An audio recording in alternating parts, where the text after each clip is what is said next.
So we're going to keep it rolling in the MLB. I'm going to take it to that Yankees-Rays game because we had a bit of a dumpster fire situation. Uh-oh. Third inning, Steven Souza Jr. hit a foul pop-up to the right side. Matt Holliday, right there, tries to field it, completely botches it. Come on, Matty. Now, considering this is his 5th time in 4 start this season, Holliday that he has played first base. What? Like, how? How does that even happen? Right? I think it's a combination of a couple things. It's embarrassing. Anytime you get a professional athlete out there and you scratch your head and say, it's like missing a layup. I think I could have made that catch. How did you not make it? You're paid a lot of money. You played a lot of baseball. How does that happen? I think we're looking at 2 factors. You mentioned the inexperience he has over the course of this season and his career. He's only played about a dozen games in his career at first base.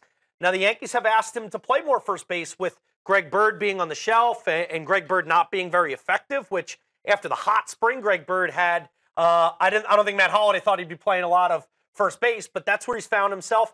So he's inexperienced. On top of that, the Trop is a nightmare. The Trop is such a dump. Talk about a dumpster fire. That's a dumpster of a place, and they should set that dumpster on fire, Tropicana Field down in Tampa, with the white roof and the way outfielders, infielders lose the ball constantly in that park.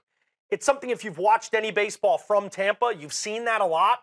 It's usually a sky-high fly ball to the outfield, the one that's kind of right there. It's like, it seems like it's right in a very manageable range for Holliday, but he's not exactly comfy over at first base. The roof doesn't exactly make it easy for him to see it. I'll give him a pass. Okay. But you can't. Don't let it happen. You can't do that at Yankee Stadium. Don't do that again. Don't do that at Yankee Stadium, or they'll give you the Bronx cheer there. It'll be a little less understanding than the Rays fans, who I'm sure just laughed it off. It was funny.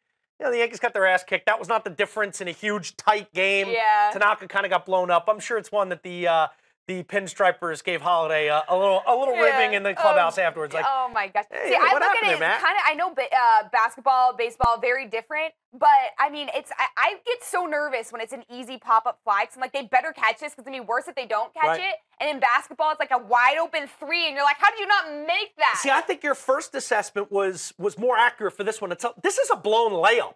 Yeah. You know, sometimes a wide open 3, you go, how do you miss? Those are the ones I equate to an outfielder losing at the Trop or at the old Metrodome, because it's so high. It gets up in the catwalk. It's hard to see. But one that never gets that high, it always seems in a very manageable range for Holliday. That's like missing a layup to me. And you know, in the NBA or anything like that with your dad, all the stories, I'm sure you can't miss a layup and not hear about it for a couple weeks from your teammates or the fans. Definitely not. Thank goodness for him, it wasn't a big decision maker. Yeah, they were already getting slaughtered.